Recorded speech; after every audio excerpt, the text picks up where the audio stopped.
Stay tuned for a special edition of the Multifamily Deal Lab podcast. Were you concerned? There's been a lot of, a lot of different things going on in that market. There are. You're absolutely right, and it can be spotty. You can easily, get into the wrong pocket. Welcome to the Multifamily Deal Lab podcast, where we dissect a deal before your eyes and ears so you can discover the strategies and tactics that got each deal to the finish line. Strategies and tactics that you can put in your own toolbox to get you to the closing table. From sourcing the deal, raising, due diligence, to the property takeover, Multifamily Deal Lab shows how you too can get the deal done. And now here's your host, David Lindahl. Everybody, welcome to Multifamily Deal Lab. I'm your host, Dave Lindahl. And on this edition, we have Eric Stewart. He recently purchased with partners the Georgetown Apartments, 96 units in Granite City, Illinois. Bought it for $3.25 million, did a raise of $950,000. One of the key takeaways during this particular podcast is the fact that a unique thing happened in his raise. Somebody came in with a 1031 exchange. And if you've been in this business for any length of time and have been raising money, you have had people in the middle of your raise say, I got $500,000. I've got $1 million. It's a 1031 exchange. Can I put it in your deal? Most people say no, because they assume that you have to, with a 1031 exchange, you have to go from the existing entity into a new entity, which would require a name change on the deal. And there's a lot of different things to it. But in reality, you can actually do a hybrid deal with an investor with a 1031 exchange. Eric explains how he did it in his particular deal. Also, what you'll discover here is Eric did something very stupid in this deal. And even though I don't tell him it was stupid, you're going to realize what it was as soon as he says it. I hope you realize what it was as soon as he says it. But we really pointed out. But he survived that, doing what he did. And the deal worked out in the end anyways. After we talk about that deal and how they took it over and the process of raising the funds and how the underwriting went, we also go into lightning round. And some of the answers that he gives to the questions in lightning round may disturb you. That's all I'm going to say. May disturb you.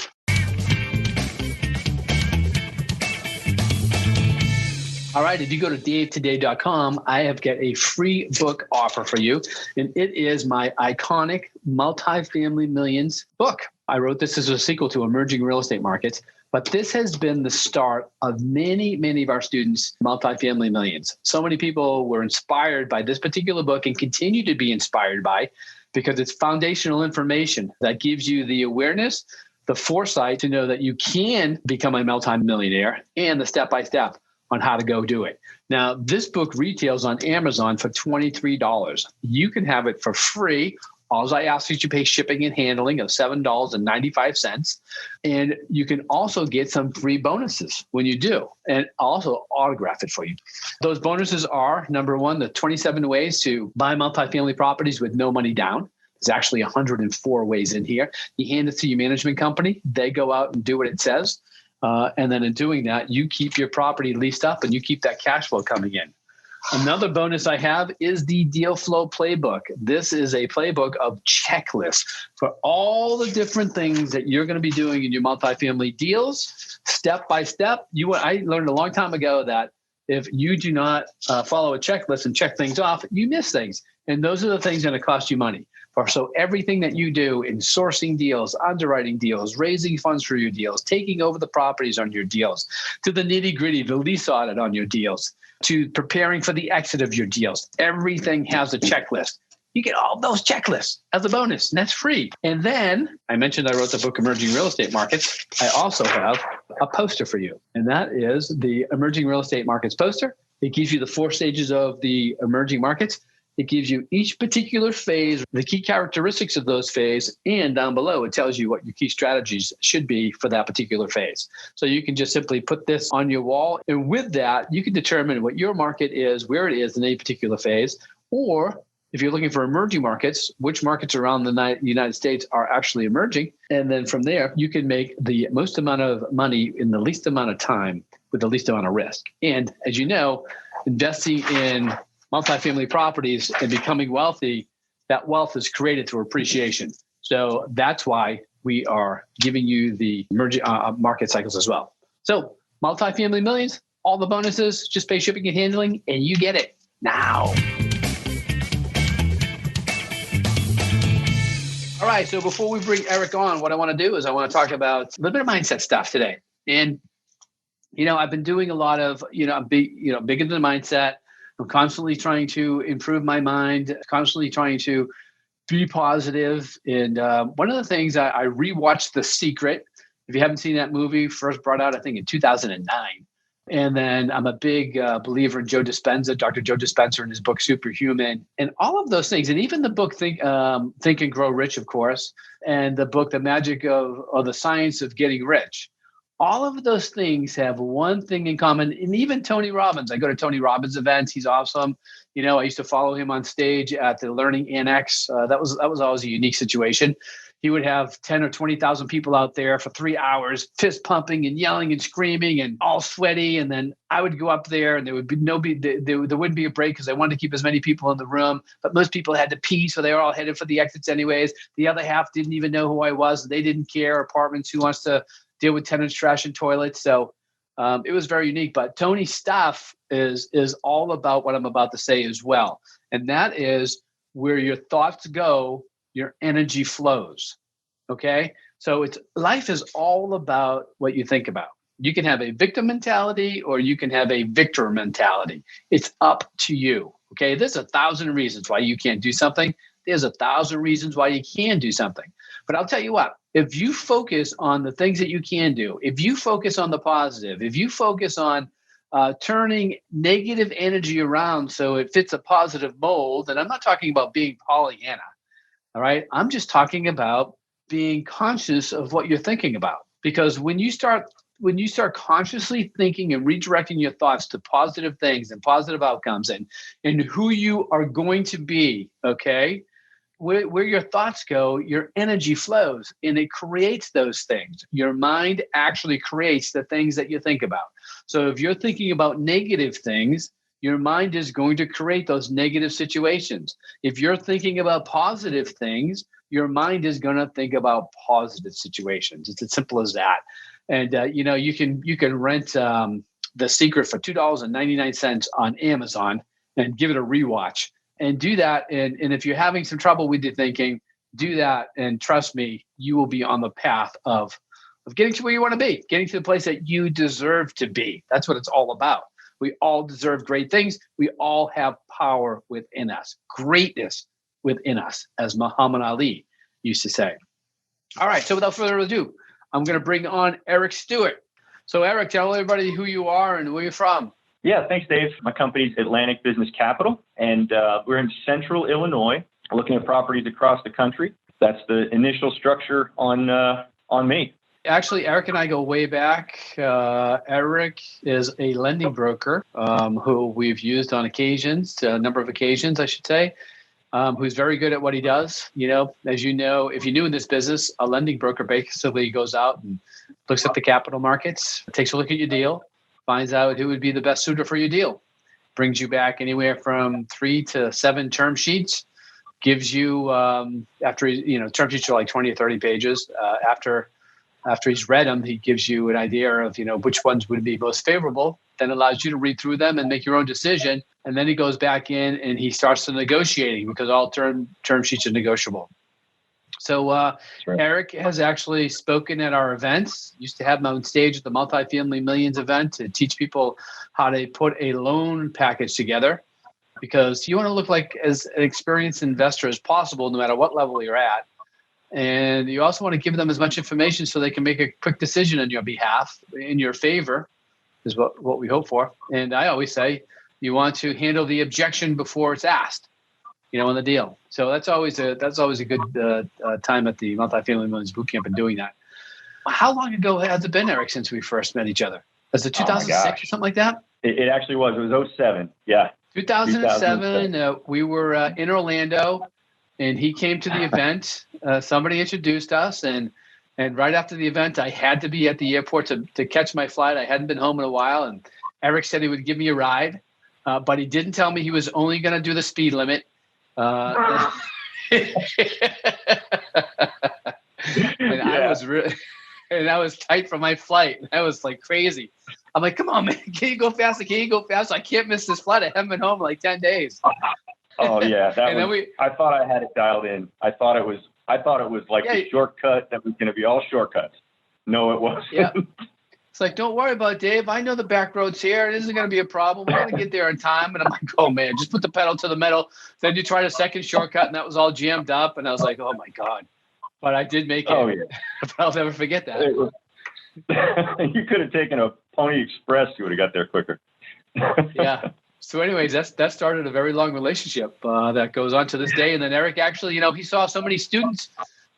He was financing a lot of different students' deals, and he saw people doing deals, and then he see them on their exiting deals, and they were making so much money, and he was like, damn it, I got to get involved in this. And he did.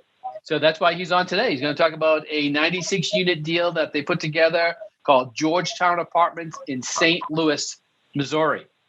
So first of all, How did you come across that deal? Another student actually brought it to me, and a lot of times I would see loan requests, and if there was an opportunity to add value and help get the deal done, I would certainly do it. So this was a scenario where one of the students, his name's Addy Kamaldi, and he sourced the deal from a broker there in St. Louis that he developed a relationship with, and we were talking about it and then went through the different loan options, and it was a great fit. I'm about 2.5 hours away from St. Louis, so I jumped on board. Sweet. Okay, good. You put the deal under contract, okay, and then the next step was doing due diligence. What came up during the due diligence process? Anything funky? There wasn't anything funky. There were some areas that I would have done different on this one. The property presented well. It's an early 70s build, 1970 build, or phased in through that time. We ended up, there were some things that I didn't pick up on that I should have. One was a section of buildings that didn't have the electrical updated. They were still on fuses, the old screw-in fuses. And I missed a couple of those. Screw-in fuses. Wow. Yeah. That's really old. It was. So we had to do those. But aside from that was. But did you miss that during your own personal inspection, or did the property inspector miss that too? I didn't hire a contractor to do my inspection. The lender inspection found it, so we had to remedy that post-closing. But that was something that I should have picked up on, and I didn't. And I didn't hire an inspector of my own to go in and look at it. We walked each of the units. So what was your rationale for not hiring a property inspector? That was one where I was close. I had the time. And I just figured, I can knock this out myself. And that was the lesson that I learned. Yeah. Wow. Even the structural stuff? Yeah. I mean, the structural stuff, when I looked at it, and you're looking at the walls and you're seeing, when you look at the windowsills and things like that, I didn't see anything abnormal, anything out of the ordinary. Mm-hmm. And frankly, maybe I'm a little spoiled because I had done so many lender inspections where I've walked with these guys that walk in and they basically look for something unusual to trigger a deeper dive, right? So if they don't see anything unusual on the surface, they're not going to go back and peel that onion back or peel a layer back. Well, that's what I went in doing, was not seeing. I didn't see anything unusual, so I didn't peel another layer back. You start looking at these electrical boxes. And you're looking at 1, you're looking at 20, you're looking at 30. I didn't check. And that's where I got bit. Were you using a checklist? No. Well, I mean, one of my own, but not your checklist. Oh, no. Well, at least you're using a checklist, though. Well, but it wasn't professional like yours. So, it's a perfect example of education not being cheap. Yeah, you're going to pay for education one of two ways, right? That's exactly right. You're either going to get educated or the world's going to educate you. I certainly don't recommend doing your own property inspection. Actually, you're the first person I've heard of doing that for the larger properties, but that's okay. It all turned out okay, but you just got to be so careful. I mean, the biggest thing is, is those hazardous waste problems that you may not be, you or anybody else that goes to inspect the property may not be aware of. I tell the story. I haven't told the story in a long time. But I started doing checklists on my inspections. When I was buying the smaller units, it wasn't as big of a deal. I always had my own personal checklist. Oh, I still had a property inspector go in though on each one, but I would do my own when I was doing the offer, so I knew what to negotiate. And I talk about the single family that I was planning on flipping because so I could get a down payment for another multifamily property. And it was this big old farmhouse built in the 1700s. It had this big hearth fireplace, about 6 feet high. You could walk in it, and it had the wide pine plank floors. And this house was so beautiful, rustic New England house. And I just imagined, all the big plantation out there. Well, not a plantation, big farm out there. And I imagine the workers, the family members going out there and working all day and then coming back and cooking in that kitchen. And down below in the basement, there was one of those beehive ovens. And I thought, oh, this is where they made the bread, and I was thinking, this must be beautiful. And all my imagination was just running, over and over and over. And, what I didn't do is because of all of these things going on in my head, I didn't do a really thorough inspection of the property. And this is like 4 or 5 years into my deal doing, and I'd done so many. And what I missed was all of the sills were rotted. They were completely rotted. I had to raise that house, up a few feet so I could take all the sills out and replace them. And that cost me a lot of money. That taught me a lesson to always use checklists and check everything off just in case I get distracted with anything. Absolutely. So, yeah, no doubt. I think ours might have been a little cheaper than yours. Yeah, I think it may have been, certainly for the size of the deal.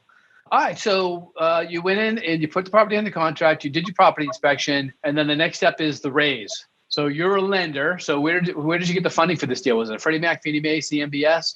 This was a Freddie Mac loan, a small balance loan, 80% leverage, 3 years of interest-only payments, and 30-year AM. It's just your standard SBL deal. Rates were a little different at that time. I think we're around 5% on this one, but for the time, it was a good rate. Yep. Yeah. Even you think about it, 5% still is a great rate. It's as you can certainly get less now, but imagine a couple of years ago thinking, damn, 5%, that rate sucks. You just all right. So now you had to fund the deal. How'd you go out? How'd you go out and get this deal funded through private money? Was it a syndication that you did? It was interesting. It was initially we went in with the intention of doing a 506C, and throughout the process of talking to potential investors, my now partner, who's subsequently gone on to buy other deals with me as well, Rob Roselle, he's a member of the program, been real successful. He actually had some 1031 monies that he was going to use to invest in the property. And so, we had every intention of just doing a standard raise, but we had to kind of change tracks a little bit and structure the tenant in common, structure the TIC to accommodate his 1031. So we ended up syndicating our tenant portion, and then he brought his, and it's worked out quite well. But it really made things easier. It was a little extra work to do the TIC, but for the value was there given his position in the deal. So that worked out real well. It's very interesting that you say that, because there's a lot of times where you're doing a raise for a property and somebody says, I've got some 1031 money, can you use it? And there's specific rules with 1031. So the fact that you can hybrid it with a syndication, if you do it properly, is something that everybody really needs to know, that you can actually use that money. What was the purchase price on the deal? Purchase price was $3,250,000, and so we had about a $950,000 raise. How much did Rob bring in? $600,000. Oh, nice. Yeah, so it was definitely worth it. Yeah, some 1030 money out there. I remember Rob's been with us for a while. For anybody that doesn't know Rob Roselle, he wrote a book. Do you know what the name of his book is? Yes, his book is called Addicted to Life. Oh, Addicted to Life. Yeah, Rob was actually a heroin addict. Heroin addicts, either one of two things happen, unfortunately. Well, one of three. Very few of them actually get clean before they either go to prison or they die. Rob ended up in prison. And then from there, found a new life and created his own life and came out and, is living a really good life now. Owns several multifamily properties, owns 5 different auto repair shops, giving back to his community on a regular basis. It's a great story. So I highly recommend that book, Addicted to Life. I can tell you it goes partnering with him and his wife, Claudia, who is a driving force in that relationship as well, has been, I mean, I would have to say it's priceless. There's really you can't put a price on that type of relationship and the type of advice and, mentorship and kindness that they've shown me over the years. They're just phenomenal people. So yeah, it's well beyond money. All right. So let's go to, that's the best, that's what's so great about, networking and meeting people and doing this business is, you get involved with the right people and it works out well. You create some really, really great relationships. So let's talk about the St. Louis market. I got to ask you, have you been to Clementine's in St. Louis? I have. The ice cream store? No, I have not. Oh, it's one of the few places in the United States that combines ice cream and alcohol. Oh, jeez. All right. It's really, really good. Yeah, I heard about it because I was a member of the Goldman Sachs 10,000 Small Business Initiative, where they actually came in and they did like a 3-month program so you could grow your business. And one of the people in my cohorts was the girl that actually owns Clementine's and built it up. And she brought us all on ice cream. Oh my, the ice cream is awesome. I'm not a big alcohol fan. I don't drink a lot of alcohol. I used to when I was in the band days. I don't like mixing alcohol with food. So I wasn't really into the alcohol ice cream, but they got one called Crack, and it is as addicting as crack, and it's so good. All right, so tell me about the St. Louis market. Were you concerned? There's been a lot of a lot of different things going on in that market. There are. You're absolutely right, and it can be spotty. You can easily get into the wrong pocket. This asset is actually east of the Mississippi River. It's kind of interesting because we're still inside the St. Louis MSA. So it allows us to get all the benefits from Freddie Mac because we get 80% leverage, we get the lower rate that, for a standard market like that. But we're sort of outside the fray where we still get a solid cap rate. It's in a town called Granite City, which is just, south of Edwardsville. It's just east of the river. A lot of blue collar work there, and it's a solid renter population. So we ended up benefiting from that, where we were able to get a little bit better yield and still get the nice debt structure. When you were doing the underwriting in that deal, did anything stand out? Did you have to negotiate? How did the negotiations go? Excuse me, what was on the market for? If I remember right, it was on the market for probably 3.5 in that range. They would have priced it just under 3.5 if I'm not mistaken. And my partner Addy actually did the initial negotiations. I kind of jumped in a little bit later on. He did a solid job of underwriting. And we ended up at the 3.25. So, as the lending broker, you picked up that underwriting after he did it. Was there anything odd in that underwriting? There wasn't really anything odd. It was kind of cookie cutter. He was an RE Mentor student, so he's cut from the same mold. Definitely running 3 to 3.5% rent bumps, and the 2% expense ratio. We pretty much just ran it, and at that time, it was a solid cap rate. We were jumping in just below a 9 cap, which, 3 years ago it wasn't the 4.5 to, 6 cap that the mantra was. It was a really solid structure. There was actually, they were putting their CapEx above the line as well. So they had at least $20,000 of CapEx in their NOI. And it was kind of interesting because I called a management company that I knew in the area. And I'm like, hey, I'm not going to do this unless you come in and manage this property. And he's like, you're in luck. I already managed it. So, oh, wow. Yeah, it worked out great. So they already had the asset. I was starting to tell him a little bit about it. He's like, of course I know it, So it turns out that it was a super smooth transition. We didn't have to do, that all the accounts switched easily. All the numbers, it was a real smooth transition because we maintained the same management company. And they actually jumped in the deal and took a small piece of the equity. So they have a vested interest in the game there. And I know that can go either way, but it really worked out well in this one. They were part of the raise? Yeah. On the they like the deals side. That much? Well, That's a good indication that you're probably going into a good deal when the current management company wants a part of the action.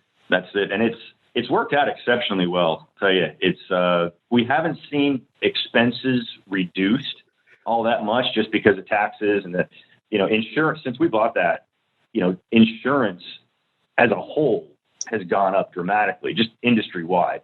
So we haven't seen a whole lot of expense reduction.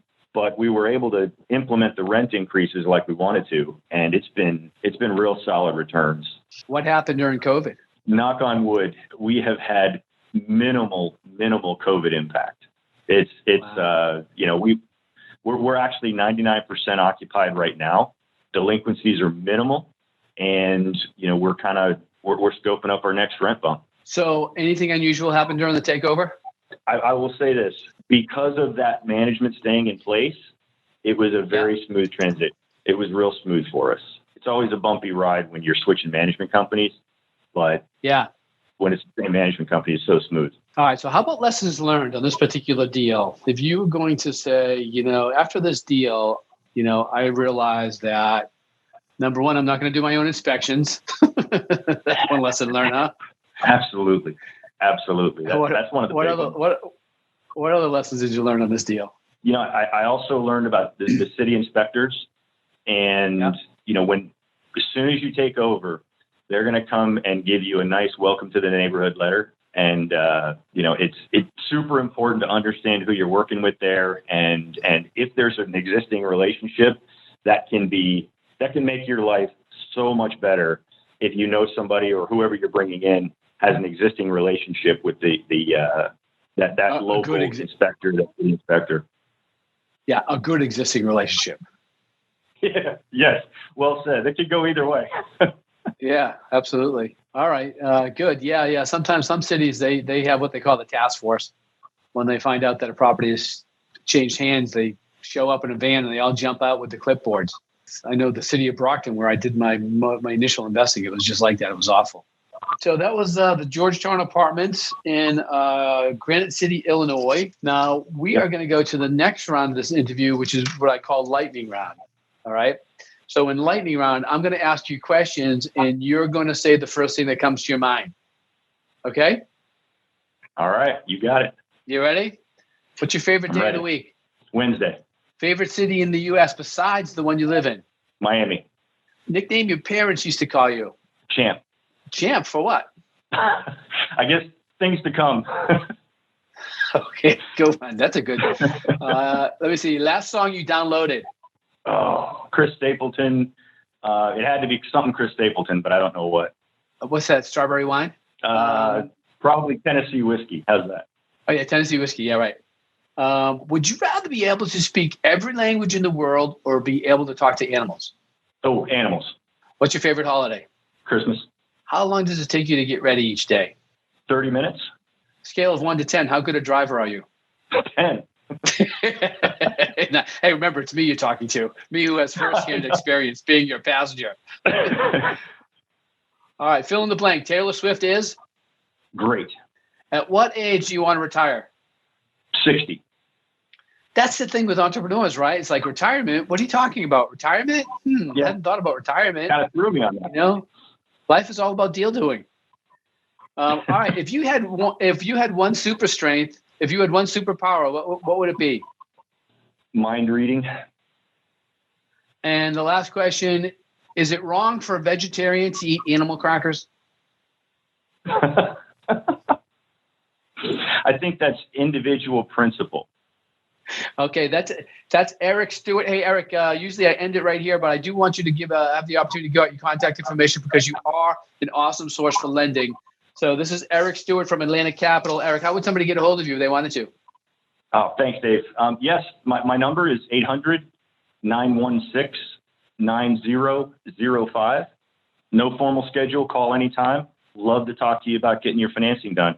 And thank you so much for letting me throw the number out there. Hey, 2006. We've had a great relationship all through the years, man. That's what life's all about. Networking. All right, so that's Eric Stewart. This is Georgetown Apartments, and this was Dissecting a Deal Lab. Bye, everybody. You've been listening to the Multifamily Deal Lab podcast, where the deals get done. If you'd like to learn more, visit davesfreebook.com. And don't forget to leave a 5-star rating and review and hit that subscribe button so you don't miss an episode. Thanks for listening.